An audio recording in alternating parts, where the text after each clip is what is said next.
Bismillahirrahmanirrahim. Assalamualaikum warahmatullahi wabarakatuh.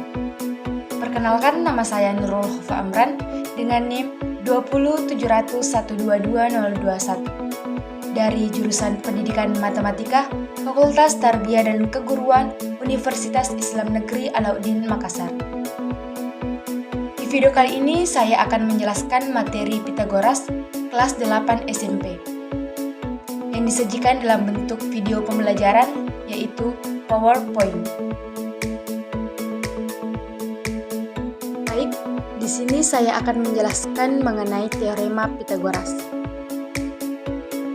Teorema Pitagoras yaitu kuadrat panjang hipotenusa atau sisi miring pada sudut segitiga siku-siku yang dimana salah satu sudutnya 90 derajat adalah sama dengan jumlah kuadrat panjang sisi-sisinya. Bagaimana sih konsep teorema Pitagoras ini? Teorema Pitagoras ini menjelaskan hubungan panjang sisi pada segitiga siku-siku. Oleh karena itu, teorema ini hanya berlaku pada segitiga siku-siku saja. Cara mengenali segitiga siku-siku itu mudah, yang dimana tadi yang saya sebutkan salah satu ciri-cirinya adalah besar sudut sikunya ada yang 90 derajat. Nah, sekarang coba kita lihat gambar segitiga siku-siku yang ada di slide ini, di mana C itu merupakan sisi miringnya, dan A merupakan sisi tinggi, dan B itu merupakan alasnya. Maka di sini berlaku teorema Pitagoras, yaitu dengan rumus A kuadrat ditambah B kuadrat sama dengan C kuadrat. Selanjutnya, sejarah Pitagoras. Pitagoras berasal dari nama seorang filsuf dan ilmuwan matematika yang berasal dari Yunani kuno pada masa 570 sampai 495 sebelum Masehi di Kepulauan Samos. Sebenarnya Bapak Pitagoras ini bukan merupakan penemuan pertama dari teorema ini, karena teorema ini sudah digunakan sejak tahun 1600-an sebelum Masehi oleh bangsa Mesir, Babilonia, dan Cina kuno mengenai relasi antar sisi pada segitiga siku-siku. Lalu, kenapa teorema ini ditetapkan dengan nama Pitagoras? Karena Pitagoras yang membawa pengetahuan ini ke peradaban Yunani kuno setelah membuktikannya secara sistematis. Oleh karena itu, nama Pitagoras inilah yang diabadikan sebagai nama dari teorema ini.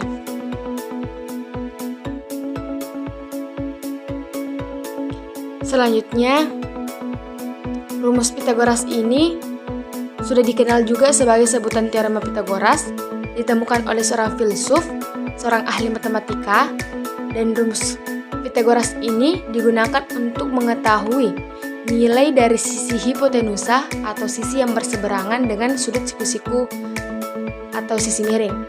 Meski rumus ini sudah banyak diketahui sebelumnya, tetapi Pitagoraslah yang mampu membuktikan rumus ini dengan matematis. Hal ini hanya membuat filsuf kelahiran 582 sebelum Masehi ini diakui sebagai penemu dari rumus yang dinamai sesuai dengan namanya tersebut. Selanjutnya, hubungan teorema Pitagoras dengan jenis segitiga. Rumus teorema Pitagoras ini menyebutkan jika pada sebuah segitiga siku-siku ABC, maka kuadrat sisi hipotenusa atau sisi miringnya sama dengan jumlah kuadrat dari sisi yang lain. Misalkan, kita punya segitiga dengan A, B, dan C merupakan sisi-sisi segitiga tersebut. Maka, sisi A, B, dan C dapat membentuk segitiga dengan 3 kemungkinan, yaitu segitiga siku-siku, segitiga tumpul, dan segitiga lancip. Selanjutnya di slide ini menyebutkan akibat teorema Pitagoras, di mana apabila A, B, dan C merupakan sisi segitiga, maka sisi A, B, dan C dapat membentuk yang pertama, jika A kuadrat ditambah B kuadrat sama dengan C kuadrat, maka segitiga tersebut merupakan segitiga siku-siku yang dimana ditunjukkan pada gambar 1. Kemudian yang kedua, jika A kuadrat ditambah B kuadrat lebih besar dari C kuadrat, maka segitiga tersebut bukanlah segitiga siku-siku, tapi segitiga tumpul yang dimana ditunjukkan pada gambar kedua. Selanjutnya yang ketiga, jika A kuadrat ditambah B kuadrat lebih kecil dari C kuadrat, maka segitiga tersebut bukan juga merupakan segitiga siku-siku, tetapi segitiga lancip yang dimana ditunjukkan pada gambar yang ketiga. Ini merupakan contoh dari akibat teorema Pythagoras, di mana diketahui sisi-sisi sebuah segitiga, yaitu A sama dengan 10, B sama dengan 8, dan C sama dengan 22. Dengan mengkuadratkan sisi miring dan menjumlahkan kuadrat sisi lainnya, maka diperoleh C kuadrat sama dengan 22 kuadrat, hasilnya 484. Kemudian A kuadrat ditambah B kuadrat sama dengan 10 kuadrat tambah 8 kuadrat sama dengan 100 ditambah 64 sama dengan 164. Karena 164 lebih kecil dari 484 atau A kuadrat tambah B kuadrat lebih kecil dari C kuadrat, maka segitiga ini bukanlah termasuk segitiga siku-siku, melainkan segitiga lancip. Selanjutnya kita masuk ke contoh soal yang pertama. Di sini terdapat segitiga PQR siku-siku di Q. Jika diketahui panjang sisi PQ sama dengan 5 cm dan QR sama dengan 12 cm, maka panjang sisi PR adalah. Langkah pertama yang kita lakukannya itu mengilustrasikan soal yang diketahui, di mana kita menggambar segitiga PQR dan siku-sikunya ada di Q. Kemudian kita tulis panjang sisi dari PQ.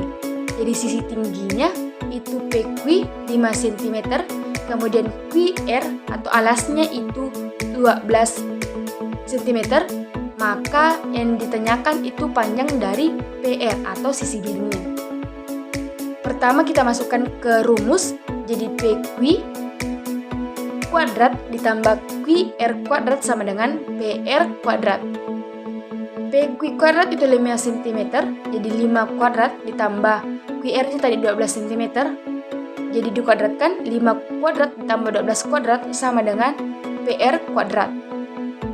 5 kuadrat sama dengan 25, kemudian 12 kuadrat itu 144, maka 25 ditambah 144 sama dengan 169. Jadi PR kuadrat itu akar dari 169. Karena PR itu panjang hipotenusa, yang artinya tidak boleh negatif, maka nilai PR yang memenuhi adalah 13 cm. Akar dari 169 yaitu 13 cm. Selanjutnya kita bahas mengenai contoh soal yang kedua. Segitiga siku-siku KLM jika panjang KL sama dengan 2,5 meter dan KM sama dengan 6,5 meter, maka keliling segitiga KLM adalah. Di sini kita mencari keliling dari segitiga KLM, di mana keliling segitiga KLM bisa kita cari dengan menjumlahkan ketiga sisi-sisinya.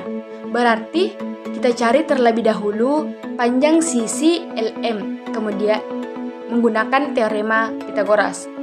Langkah pertama yang kita lakukan yaitu mengilustrasikan kembali soal yang diketahui, di mana panjang KL atau sisi tingginya itu sama dengan 2,5 meter, kemudian sisi miringnya atau KM sama dengan 6,5 meter, dan sisi alasnya yang dicari LM.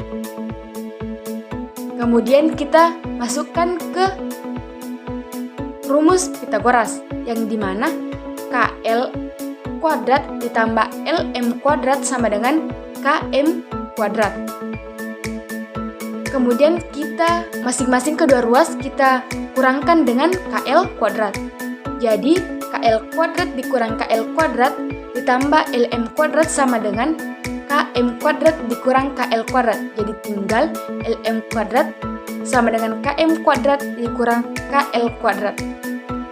LM kuadrat sama dengan nilai dari KM 6,5 kemudian dikuadratkan hasilnya 42,25 kemudian dikurangkan dengan nilai KL kuadrat. KL tadi panjang sisinya itu 2,5 kemudian dikuadratkan 6,25. Jadi LM kuadrat itu sama dengan 42,25 dikurang dengan 6,25.